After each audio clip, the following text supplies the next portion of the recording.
ओम शांति। बाबा के साथ मिलकर भोजन कैसे बनाया जाए, क्योंकि बाबा हर एक मुरली में कहते हैं कि खाना बनाते समय भी भगवान की याद रहनी चाहिए। तो कई सारी ब्राह्मण आत्माओं के अंदर दिल में प्रश्न भी आता है कि भोजन बनाते समय बाबा को कैसे याद रखना है, या फिर बाबा को साथी बनाकर कैसे उनको मदद के रूप में लेना है। तो इस बात को समझने के लिए, क्लियरिफिकेशन करने के लिए मैं आत्मा स्वयं जिस तरीके से खाना भगवान के साथ बनाती हूँ या खाना बनाते समय मुझ आत्मा के जो विचार चलते हैं वही अनुभव मैं आत्मा आपके साथ शेयर कर रही हूँ।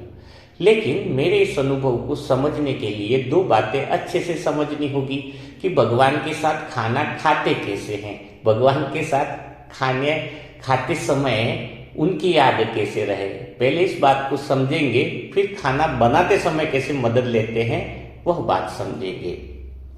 तो जैसे खाना अपन खाते हैं तो कई बार कहते हैं कि बाबा की याद में खाना खाना है, बाबा को पहले खिलाना है। तो बाबा को पहले खिलाने का मतलब क्या है? क्या वो सामने बैठे हैं या वो साइड में बैठे हैं, किधर बैठे हैं, यह पहले सोचने की बात है।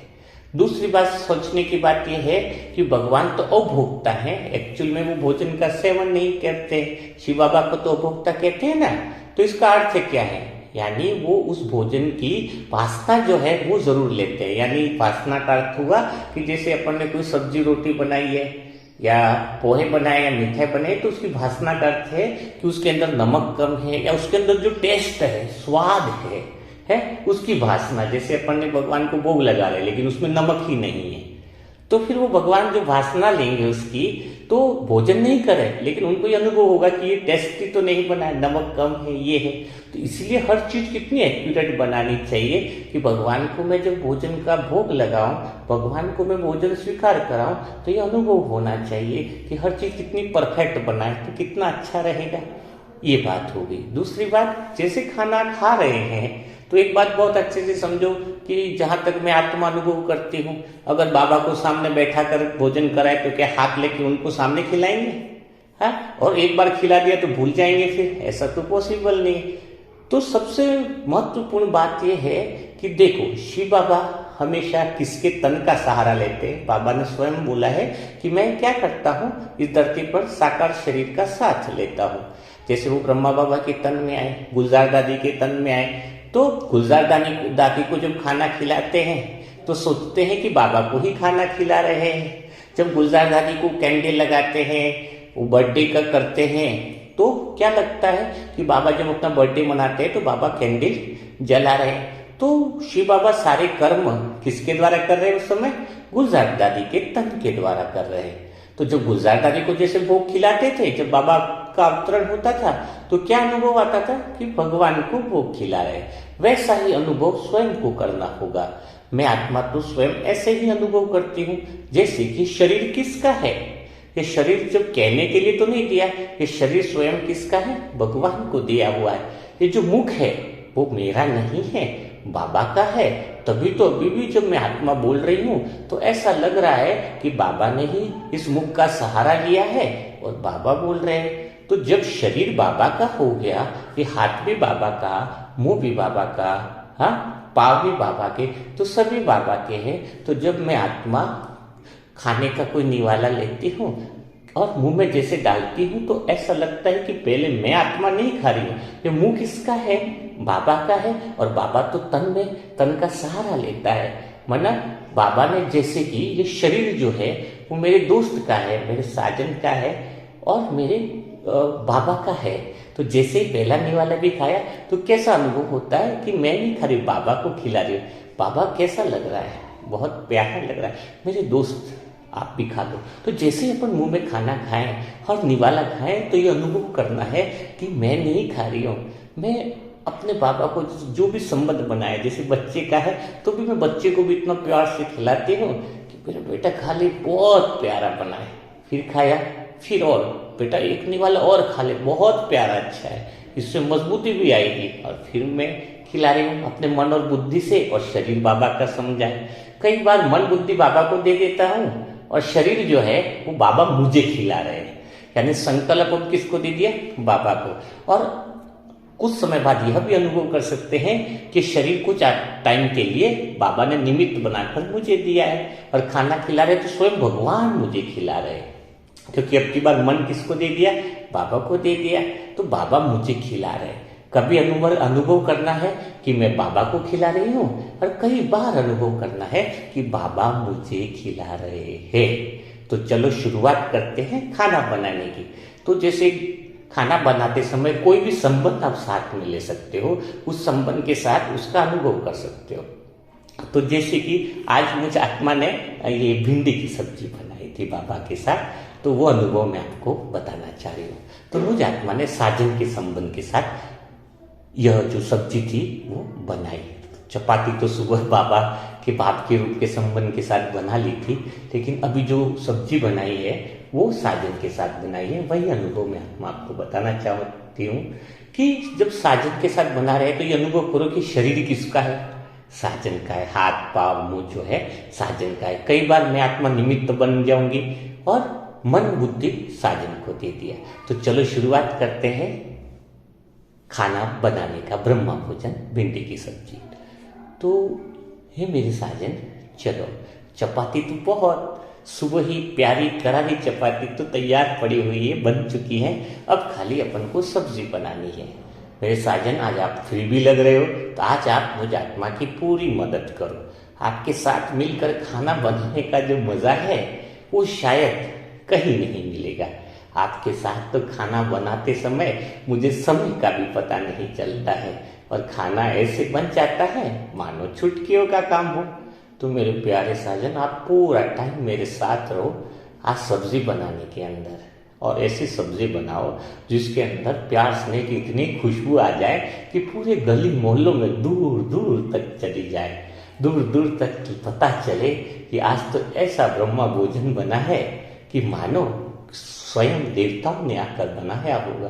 देवता भी जिस खाने को तरसते होंगे, आज ऐसी सब्जी बनाओ साजन कि वो टेस्ट कभी भूलने लायक ही न रहे। चलो मेरे साजन, सबसे पहले तो आप सब्जी धो लो और फिर भिंडी की सब्जी वगैरह काट लो। तब तक मैं आत्मा बर्तन धोने का काम मैं आत्मा स्वयं करूंगी। अरे वाह साजन, आप सब भिंडी की सब्जी तो काफी अच्छे से काटते हो, बहुत प्यार से। आपकी हर एक जो साइज है सब्जी की कितनी प्यारी लग रही है। साजन ध्यान से, हाथ में चाकू है, कहीं कट न जाए। वाह, आपसे तो मुझे बहुत कुछ सीखने को मिलता है। हाँ मेरे साजन, धीरे धीरे धीरे, काफी अच्छा लग रहा है साजन। आपके साथ तो बात करते हुए देखो पता भी नहीं चल रहा है, सब्जी भी कट रही है। कई लोग कहते हैं कि आपकी याद में कैसे बनाए। अरे साजन, जब शरीर आपको दे दिया तो काम भी तो आप ही कर रहे हो, मैं आत्मा तो सिर्फ देख रही हूँ मेरे साजन, बड़ा आनंद ले रही हूँ। आप भी कितने मजेदार हो। आपने तो मुझ आत्मा को सजा दिया है, बस मुझ आत्मा को सजा के रखते हो, मुझ आत्मा का श्रृंगार करते हो। बाकी काम तो घर के सारे मुझे लगता है साजन आप ही कर लेते हो। पर ये बात साजन मैं किसी को बताऊंगी नहीं कि भिंडी आपने बनाई है। पर हाँ मेरे साजन, बर्तन धोने का, बाकी की सफाई का काम मैं आत्मा स्वयं करूंगी। आपको जो सबसे महत्वपूर्ण काम है यही करना है। अरे वाह साजन, सब्जी कट भी गई, बहुत अच्छा है साजन। फिर ठीक है, आप है ना कढ़ाई चढ़ा लो और मैं आत्मा तब तक दूसरे मसालों का इंतजाम करती हूँ। वाह बहुत अच्छा लग रहा है। हाँ साजन, देखो बर्तन काफी अच्छे धुल गए ना। मैं आत्मा भी आपसे बहुत कुछ सीख चुकी हूँ। देखो कितने सुंदर तरीके से बर्तन धुल चुके हैं। अच्छा, और क्या दूं मेरे साजन आपको? अच्छा, कढ़ाई चढ़ा दी आपने, तेल भी डाल दिया, बहुत अच्छा है। हाँ साजन, थोड़ी वो मिर्ची है वो डाल दो आप इसके अंदर। अच्छा, पकने के लिए छोड़ देते। बहुत अच्छा लग रहा है साजन आपके साथ। अब कल कुछ नया बनाएंगे, एक नई तरह की वैरायटी। मैं आत्मा चाहती हूँ कि आपको नई नई वैरायटी खिलाओ ताकि बहुत अच्छा रहे। बस साजन आप आराम करो, देखते हैं पकने दो सब्जी को। मेरे साजन, एक बात दिल की बात बताओ कि मेरे साथ पहले हर चीज में मैं आत्मा बोर हो जाती थी। ऐसा लगता था कि खाना बनाना हो या कोई भी घर का काम हो तो उसमें समय ही नहीं निकलता था, और उसमें मैं वो आनंद के साथ बना भी नहीं पाती हूँ। तो मेरे साजन आपके साथ देखो कितना अच्छा लगता है। आपके साथ न जाने मैंने कितने ब्रह्मा भोजन बना दिए। ये शरीर मैंने जैसे ही आपको दिया है तो आपके हाथों से बनी हुई सब्जी खाने का मज़ा भी कुछ और ही है। अरे वाह, सब्जी भी पक गई, बहुत अच्छा है, बहुत प्यारा और अच्छा लग रहा है मेरे साजन। अब मैं आत्मा हमेशा यही संकल्प करती हूँ कि जब भी खाना बनाती हूँ तो पहले तुम्हारी याद आ जाती है। वैसे तो मैं आत्मा दोस्त के साथ और बाबा के साथ, हाँ, सब सर्व संबंधों के साथ आनंद के साथ बनाती हूँ, लेकिन जब साजन आप काम करते हो तो मुझे कुछ अलग सा लगता है। आप मेरी कितनी परवाह करते हो, आप कितने निरंकारी हो, आपके अंदर बिल्कुल भी अहंकार नहीं है। एक ऐसी साजन मिला मुझे आत्मा को जिसके अंदर सिर्फ प्यार ही प्यार भरा है, जिसमें सिर्फ प्रेम ही प्रेम भरा है, जिसको झुकना आता है, जिसके अंदर नम्रता है। मेरे साजन में सच्चे दिल से आपकी तारीफ कर रही हूँ। ऐसा नहीं कि आपने खाना बनाया इसलिए मैं आत्मा तारीफ कर रही हूँ। मेरे साजन, मुझे आत्मा के तो आंखों में प्रेम के आंसू आने लग गए। क्या करूँ, इतना प्रेम और स्नेह जो देते हो, बस ऐसा ही प्यार हमेशा बनाए रखना मेरे साजन। चलो सब्जी शायद बन गई है, अब साथ में मिलकर भोजन करते हैं मेरे साजन। ओम शांति।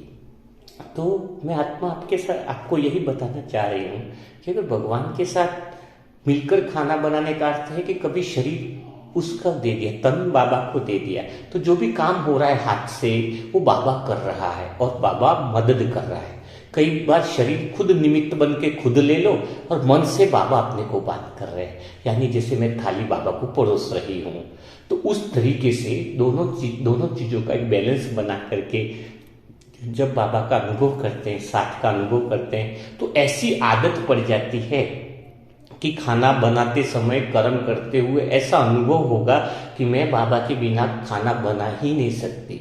आज तो मुझे आत्मा का इतना अनुभव हो गया है कि पहले खाना बनाऊं, किचन में जाऊं तो उससे पहले ही बाबा की याद आ जाती है कि जैसे वो साथी बन के सारे काम कर रहा है। चाहे 1 घंटे का काम हो, चाहे 2 घंटे का काम हो, पता ही नहीं चलता है। और आपको आश्चर्य होगा कि जब वो भोजन दूसरी आत्माएं भी ग्रहण करती है तो उनको इतना आनंद आ जाता है मानो वो भोजन नहीं रहा, वो प्रसाद बन गया है जिसमें भगवान ने स्वयं अपने हाथों से जिस भोजन को बनाया होगा। सोचो उसके अंदर कितना प्रेम और स्नेह भरा होगा। तो आज जब भी भोजन बनाओ तो आप इसका अनुभव ले सकते हो कि कोई भी संबंध को साथ में ले लो